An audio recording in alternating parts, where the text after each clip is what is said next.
right, we have another totally rewarding chat, another episode, and I'm with John Baldino, which I don't know if you saw the other day. We did do a pay equity webinar. Did you notice that you spelled your name wrong? I didn't notice. So don't go back and look. So that's going to be, so actually, it's one of those things where you look at something several times on the main page. I didn't notice it for days. Courtney didn't notice it for days. And then it pops up on the screen and I'm like, oh crap. Man. Yeah. And I'm like, I was super offended. Super. Yeah, okay. You were. Okay. If we go back, so this is John Baldino, also John Baldino, if you were on the, if you were on the, which is why, didn't see it. Yes. So I know you have your Just Coffee, and some people might know you that way. I've been on panels with you, but before I screw up your background, can you give an elevator pitch? And, at your experience level, we'll call it, take as many floors in the elevator as you need. I don't want to take that many floors. It's a tall building. So the elevator pitches, I've been involved broadly in the human resources space for well over 30 years. And so have a lot of, I've had core responsibilities in areas of, good old blocking and tackling HR, but org design, leadership development, total rewards, recruitment, all areas really of HR. I haven't not had my hands in things. I'm old school. So I started in personnel. We were doing payroll very manually on a weekly basis. And so really kind of cut my teeth in a lot of pre-tech kind of ways as well. And so now for the last 12 years, actually it'll be 12 years in less than 2 weeks, run an HR consulting firm called Humoriso, where quite frankly, we do a lot of these things that I just mentioned in terms of the kinds of support on the transactional as well as the transformative HR end of the spectrum. I think the way you can tell how long someone's been around the space is on day one, did you go to the personnel department? If they say, what's that? You're like, they're younger. If other people are like, oh yeah, I remember personnel. Yeah. Personnel was where, that was the place we hung out in personnel. Yeah. Like you were okay to go in because there was always like a candy dish with stuff in it. And like there was always that sort of welcoming. Once it became HR, the door was closed. Don't bother me. Yeah. So what do you do for fun outside of running a company and outside of whatever, this is kind of the check your box. This is better than the selects 5 boxes with motorcycles in it test to see if you're a human. Yeah. This is a little better than that because I pick the right pictures and then it makes me do it again. So that's super frustrating. That means you didn't pick the right pictures, John. I hate to break it to you. But I'm like, every one of these boxes has a motorcycle in it. There's nothing else. For fun, it can run the gamut there. It really depends on my energy level. Because I will tell you, as I've gotten older, there are things that I just don't do or have as much passion for as I used to. So I would say of late, the things that I find myself spending the most time on, which I find enjoyment in, are I work out every morning, really just about every morning, whether that's going on a run or at the gym lifting weights. It's just a great time for me. I enjoy it greatly. And so this definition of fun, I know may not, although I hate every second of running, I just enjoy the fact that I'm mentally somewhere else. I write quite a bit, so all kinds of things, right? So I think that's something. But I've always been a TV movie guy, so for sure, that is always part of my existence. And so I have offspring that in cycles run that course with me especially when they come home. And so I have certain things that I will do with certain kids in terms of my youngest we're all James Bond. Every 007, that's our thing, right? And so we watch every movie. The other two don't really care as much for it, but that's our thing. So I have these genres with each of the kids. So you've now become my phone a friend for movies. So I'm awful at that. Yeah. I watch no movies. So so anytime, and then because I'm always the one in the room where someone will quote something and you'll be like, wait, what? Yeah. Is that a quote? Should I know that quote? I mean, I've got a couple of friends, everything in response is a movie quote. Like you got to stay on your game with them. They almost every question they're asked, they respond in some way with a movie quote. Yeah. Oh yeah, yeah. I'm more lost than normal. I'll put it that way. Is what I would be. So what I wanted to do every time we've chatted, and like I said, we've been on a couple of panels and done some other stuff. Your background to me is fascinating, and I say that because some of the people we've had on are comp professionals or benefits or payroll or other stuff, and you've run the gamut. Your company covers all this stuff, and so if we take a step up, I kind of wanted to take it from a couple of lists for you, whether they're 2 to 4 per.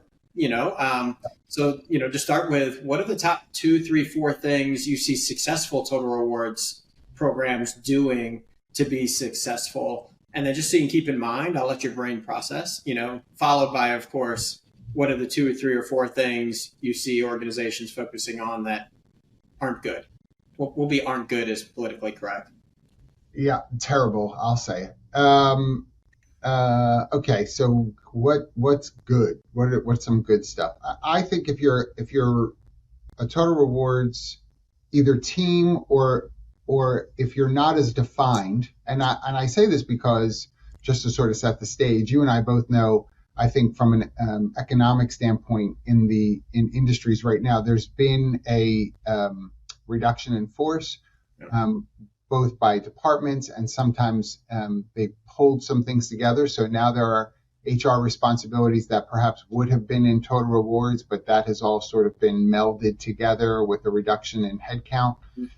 So it doesn't have to just be about a team. It really is about the direction that you choose to go. And I think one of the things that if you're going to do total rewards well, that I see, it's about recognition. Like if you can do a really great job of setting appreciation, gratitude, in recognizing the contributions that staff are making to the work being done and the enhancement of the work being done, I think it tends to do wonders for not only the way in which reward and in that recognition happens as part of total rewards, but really the storytelling that goes much deeper than that and allows marketing, for instance, to participate from an employee brand standpoint, or recruitment talent acquisition teams to participate from a brand corporate identity standpoint, where you have these stories of awesome stuff that people are doing sort of highlighted in not only, again, recognition ways, whether that be through point systems that I know some organizations have, or straight up bonus incentive-based programs that are put into place. But I think it also affords an opportunity to tell those stories that affect other divisions as well. To me, that's a huge win when total rewards can sort of focus on that, because sometimes you hear about the ROI. I don't know if you've ever heard about ROI. And so people, you'll have finance say, well, all we're doing is really just giving them money for doing their job. That was like direct quote from finance. But when you're saying, yeah, but this thing is now of benefit to, yes, HR, total rewards. Yes, it's a benefit to recruitment. Yes, it's a benefit to marketing. Yes, it's impacting our online presence. Yes, it's all of these things, right? And so you're getting a big bang for your buck, quite frankly, in that fact that it can hit all those things. So I think total rewards should be thoughtful about how robust. How do they get that, though? So I guess, because to be honest, I would not have, if we wagered my top 3 guesses at what you were going to say, that wasn't one of them, right? Yeah. And yes, that's because I don't see a lot of total rewards teams owning that piece. And so, A, does that happen a lot? And B, how do they get involved, I guess? Well, if it's a reward, in my opinion, it should be connected to that, because you are recognizing people. And again, typically there's some sort of monetary related connection to it. So, like that to me is why total rewards should be a part of it, if not helping to lead it. I think, too, if not, then I have seen it be unsuccessful because you have an HR entry level type person who's been given this website to monitor for the points that are given out and that sort of thing. And I'm not making fun of people. And by the way, let me make sure I say as an aside, it's an absolute opportunity for discrimination to settle in when an HR team has a younger person coming in who's entry level and says, oh, you can handle the stuff online. You could do all of our tech. That's like ageism the other way. So be thoughtful about that. But you would want someone who can really have an appreciation about how these areas intersect, because if you just set up as a total rewards initiative this recognition website, just to pick on something easy, and say, I'm going to point to that as proof that we are a rewards and recognition based organization, I think that's foolish. A website is not going to be that definition for you. It's the utilization of it and the way in which that thread goes all the way through. To go deeper to your question in terms of being surprised that I would bring it up, I think organizations, if they're value centric, which most organizations would say they have a set of values, then quite frankly, let's lean into them and give people a chance to show that they're living them in the work that's being done. That makes it the easiest for total rewards to have teeth, so that when we have to approach other areas of total rewards, benchmarking, right, and levels of analysis that are being done, there's sort of goodwill that's already been deposited in a perspective of those that are involved with total rewards, because it's not just the you make enough already police that are coming in, right? Okay. Does that make sense? That does. That does. So that was one. Are you going to surprise me with a second one? I'll give you a second one because I don't want I don't want to go on for hours. The second one that I would say, I do think total rewards should be involved, probably in something that has been trendier the past few years, and to what degree total rewards gets involved, I'm not sure. But I think if you want to be, again, holistically successful, it's really in that competency development. We've talked a lot about skill-based learning. I would say over the last couple of years, how do you do that from a total rewards perspective? I think there ought to be incentive-based considerations around people who are looking to grow their skill base, I'll add, their knowledge base. It isn't just tuition reimbursement. Let's just all take a breath. It isn't just that. I'm not poo-pooing it. I'm not saying it's irrelevant, but that can't be it. If people going to get their MBA, I appreciate. How will it affect the organization directly? Not anecdotally, but how will it directly benefit the organization? If you're going to put money behind it, you ought to be able to connect the dots on it. So if you're not doing that, I don't know that as a total rewards team, you're hitting everything you should. Help there to be alignment with, we are recognizing and have built an incentive-based program for this because we can not dotted line, straight line to the ways in which what it is that you're pursuing in an overall competency development makes sense for the organization. Okay. So other than saying don't not do the first two, because I know that'd be the short answer, right? What are mistakes, things that total rewards teams miss besides those two? Which, by the way, I've already missed both. So those are going to be my list. You're out. Yeah. What are the bigger mistakes or areas you see people missing, like probably truly morally missing? I mean, some of this is not going to be surprising to you, I don't think. I mean, the first one really has to do with the way in which data is inflated. I think when there are total rewards teams that haven't figured out and aren't trained, I want to make sure I say that too, because I feel like it's an indictment for all total rewards people. There are people who wind up in an area of total rewards, and quite frankly, they haven't really been equipped as well as they should be. Let's just be honest. And that's an internal view sometimes of what total rewards really is. But if you are in charge of data and you don't know how to interpret and analyze data, and quite honestly use math with data, then you do run the risk of overinflating. And if you can only do that once or twice before someone is going to say, you're spending way more money than we need to. And so therefore, now we call into question everything that is happening in total rewards, rather than understanding there's a learning deficiency in application of what to do with data right? And how to math the data. That I see happen. I think that we've trained people, some people, particularly on compensation analytics, to just be purely research oriented. I type this thing into a site about a job title, maybe a couple of other points of data. It spits out a range, and I say, "Woo! I've done analytics." Right? That I think that's a huge potential failure.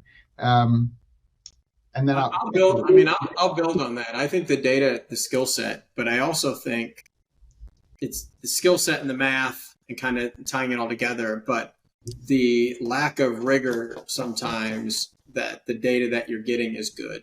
oh, So, to me, before you even apply the math skills, is there a little bit of common sense going back, looking at the data and making sure that it's there? And that rigor, at least, and obviously I wouldn't say biased, just because my view is biased because of where I am and who I interact with.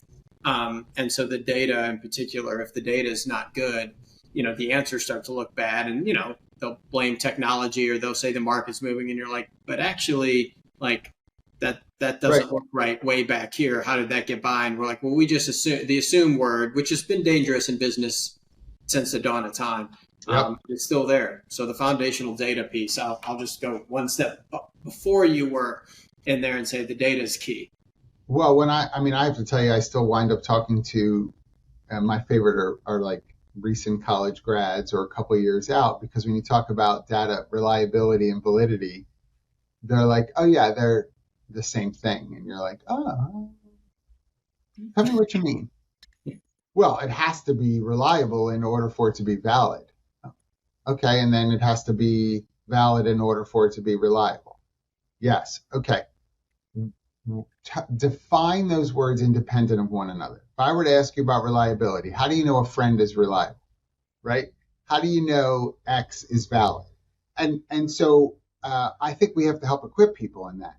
I have to tell you, very rarely, some of the work that I get to do, we're doing a lot of benchmarking, a lot of consultative comp work with clients who are looking to reform their entire approach, really, to their philosophy of compensation.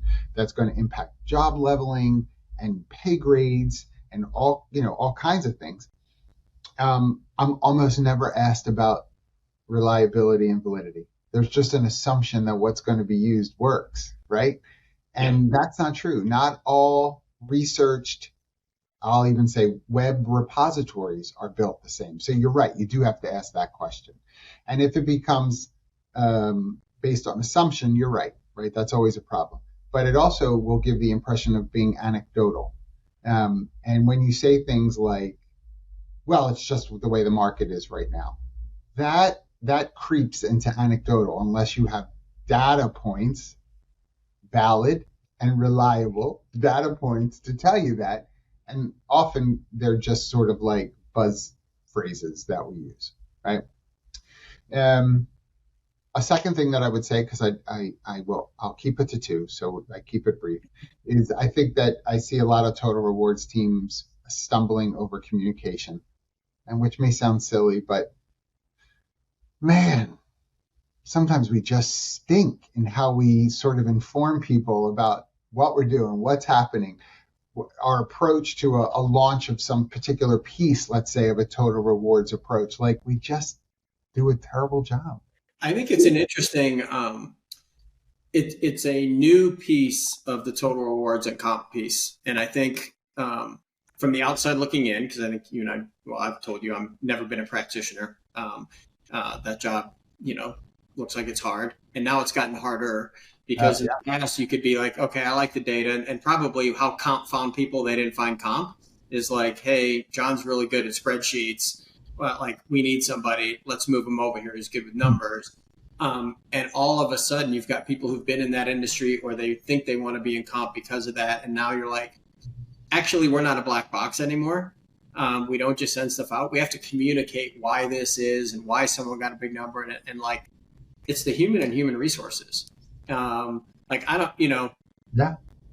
how do you communicate it? And how does a manager communicate it? And, a zero raise is hard. I actually think that harder than a zero raise is John, we're going to give you this much and it'll almost cover the Netflix increase this year. Like Yeah, that, right. do you do that or not? Right. Do you even do that? And so that strategic piece around how things get communicated as a whole and what's our pay philosophy, that's a new world for comp. 100. So that one, I guess I didn't think of, but I 100% buy that is like a new skill set. And you mentioned it earlier. What's weird to me when I see companies struggling with this is there's actually a department in most companies whose entire job is to take things and communicate them out to the world, right? Yeah. And they refuse to walk down the hall and basically be like, hey, people who have, because, sometimes I think marketing has this thing that they're selling stuff, and they're tied to selling, but actually, like, you can edit it, but like, what a great place to start. What a great place to start. Yes. Like, you have a team. Yes. I couldn't agree more. I will tell you, it is a very small percentage of organizations that I've both been a part of directly and supported from a fractional or consultative standpoint that leverage that opportunity well. I totally agree with you. And it's a shame because really there's expertise in the marketing team. They're supposed to be. Yeah. So why wouldn't you lean on that, right? Because and sometimes HR people write communication from a policy basis. And I mean, have you read your handbook? It's not like it's riveting. So if you're the person who wrote that handbook and now you're writing an approach to total rewards and the enthusiasm behind it, the best way that people who come from that background tend to do so is with punctuation and emoji. And that's really difficult to take seriously, right? You use 2 exclamation points after this. Woo! Woo! And the difference between analytics and how you tackle it and how you communicate it. And the example I've used is, there's some interesting research that once you get over 120% of comp ratio, you don't need to give people any money in theory because their human behavior doesn't change. Well, you can't communicate that to the team and be like, John, you're now over 120% of comp ratio. We know you're not going to do anything. You won't do anything more for us at all. You're not going to. We can't change your behavior with money. We know you're not going anywhere, dude. Yeah. Like, you can't write it that way. Someone's got to make it, basically somehow craft a message out. And merit matrices allow you to equitably dole out money and strategically get more out of your dollars. But every one of those boxes, other than I got more money, other than the top left, I call it, a high performer, low in the range. Everyone else has got somewhat of a difficult message on varying levels. And that's like, if you have a 5x5 matrix, that's 25 messages that have to get crafted out. And then there's humans on the other end because they're not predictable either. And so it's very complex. It's very complex. And I think also it winds up, it may have the negative effect of showing that you're less considerate of the full picture. And so I see organizations that lean heavily, and I love what you said about the comp ratio, that lean heavily right into these comp ratios, which I get it. And then it's case closed. When really, hold on, what is the basis for that range that you're using? Is it base salary? Are you doing total comp? What's the approach to incentive-based consideration? Can that live and exist separately? Yes, you're at 120%. I get it. Okay. What do we do to help that person know that they still can make a contribution that's above and beyond? How do we incentivize that in that way? I have to tell you that there are still plenty of organizations that try to pop some of those questions into either a tech-based platform by job title and a few other details and just hope that there's some incentive-based research, of which there's typically little. Or the latest and greatest is just going on AI, whatever platform you're using, and saying, oh mighty wizard, what should I do for this? Right? And the response is like, where is that, to your point about validity and reliability, where is that coming from? And how are we communicating that? Good news. ChatGPT said I'm allowed to give you up to 10,000 more this year. So we'll do 2,500 a quarter if you meet these objectives. And we're just kind of pulling things out of the air. That's when total rewards becomes anecdotal and silly. Well, and I think, again, the messages, and sometimes I think HR, one of the mistakes I see them make is that employees aren't smart. And, they're Oh, smart. And so, if I give, Mary a $2,000 increase, and I decide that, John, you're at the top of the range, and I give you a $2,000 bonus and no increase, I think it's hopeful that they're like, oh, they're going to view that as the same. Well, John's probably pretty smart. He's going to be like, I'm sorry, I'm not going to I see what's happening long term to me here. Can you explain that? And you're going to have to do it. And once you don't do it up front, of course, then you're chasing, right? So you tried to fool me. Now you're going to give me some more answers. So I right. think the communications it's Huge. very tricky now, and it's become, because in the past I think you'd be like, hey, it's comp. You can't ask anybody, you can't tell anybody, and it's a magic black box, and be excited. Yep. And now you can. So if we take that and say all that stuff that you just said, what are one or two things that total reward should be like, okay, I've got my stuff going that I should be focused on right now? I mean, we said a lot, right? So I think from a focus standpoint, one, which we've kind of alluded to already, is the data set, right? What is it? You have the time. I know you're going to tell me you don't, but you have the time to test veracity of the data sets that you are using. It's okay, by the way, to go back to some of the platforms you might be using and ask the deeper questions. I appreciate that you may say, then what's the point in me having subscriptions to various platforms?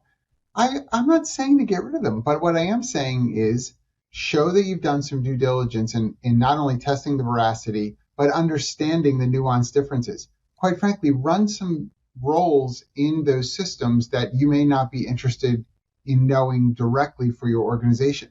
If you have a role that you know of, go on LinkedIn Jobs or Indeed, or look for some roles in some of the disciplines that you're pricing and look for titles that you don't currently have. Look at those duties and responsibilities, work from them, not the job title, work from them and see what results you get. That's what you're going to, it's a proactive approach to being prepared for any of the response that you may get from staff who are like, I went online and this is what I'm seeing. Because the internet is not just exclusive to comp professionals in that area.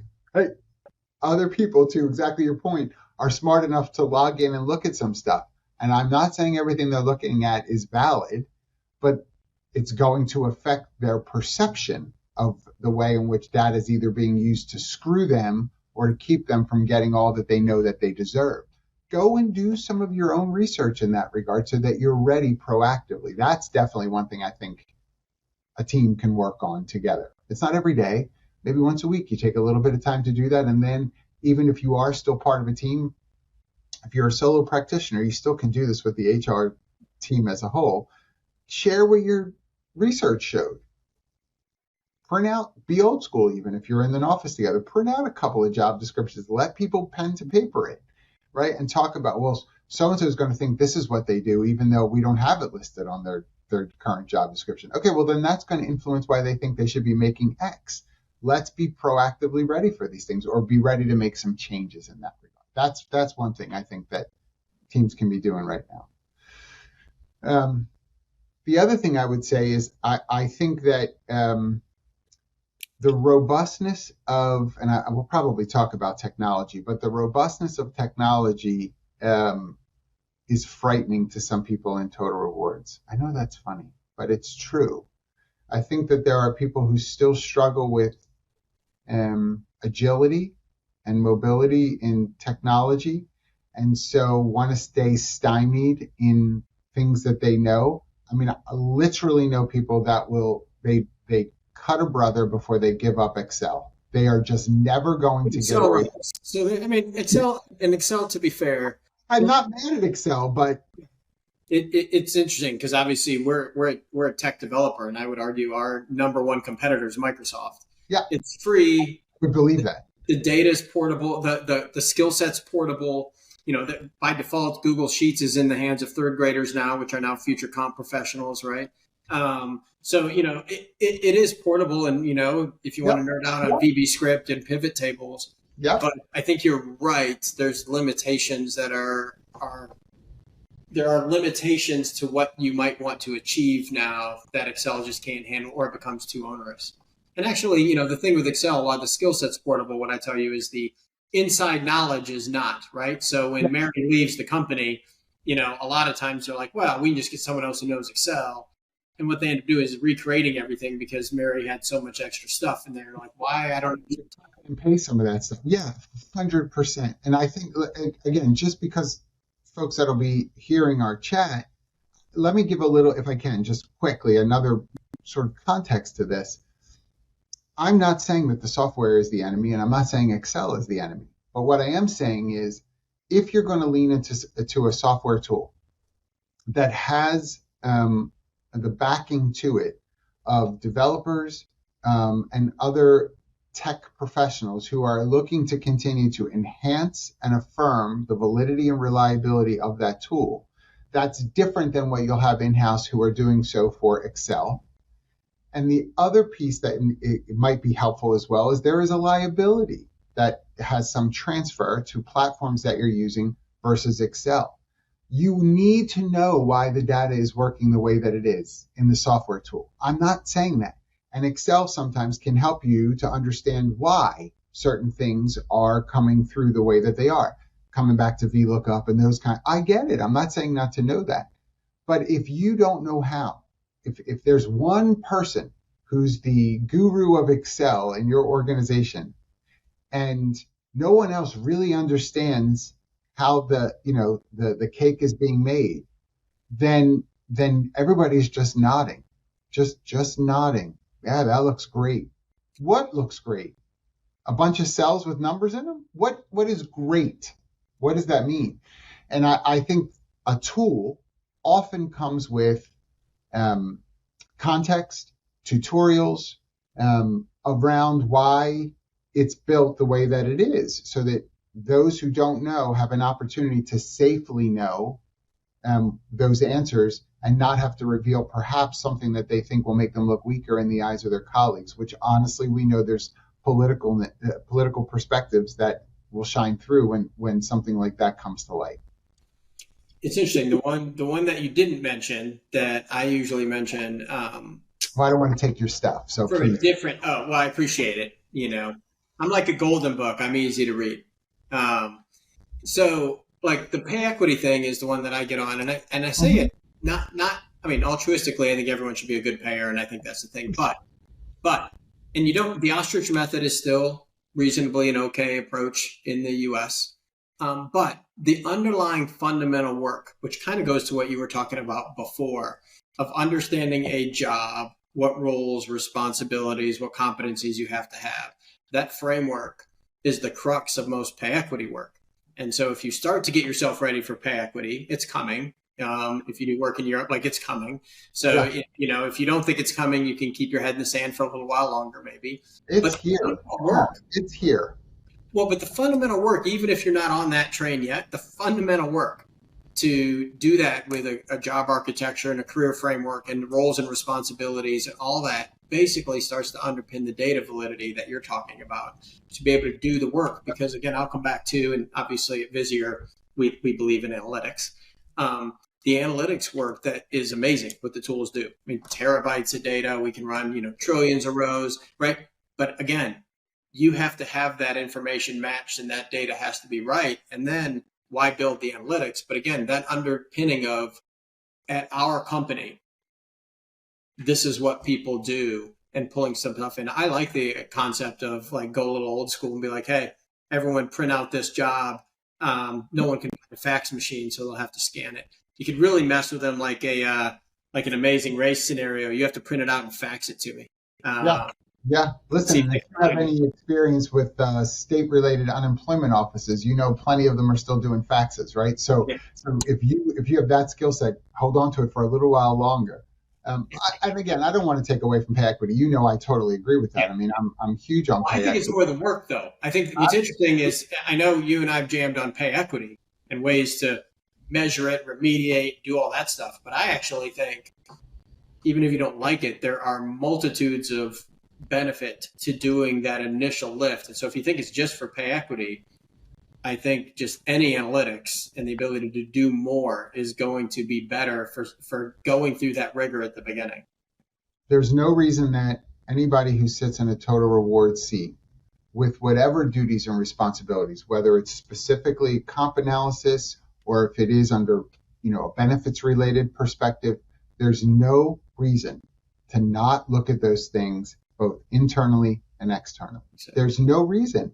You can't just lean into one because it's an incomplete view. You've got to look at both. And so when we talk about compensation benchmarking and competitive analysis in that regard, I get it. It's an external view. But the pay equity piece then has to be a natural part of it from an internal perspective. But it's both end. I think it needs to be both end. Correct. So getting near the end of time, this is you get to go, blue skies and unicorns. If you could auto-magically solve one issue of any of these in HR, what would that be? I mean, specifically from a total rewards perspective? No, go. This is big. This is auto-magical. So this is like all of HR. I mean, if you think payroll super exciting and you need that handled. Am I allowed to say two things? Sure. I mean, and I'll be quick. The one thing I would say is on the human side, I'll break apart human resources. On the human side, I would say we need to get better. If I could fix everything, would be around vulnerability and communication. It's still a huge struggle for people. And vulnerability, even just me saying that word, I know just has a whole lot of baggage for people when they hear that word. I have done this so long.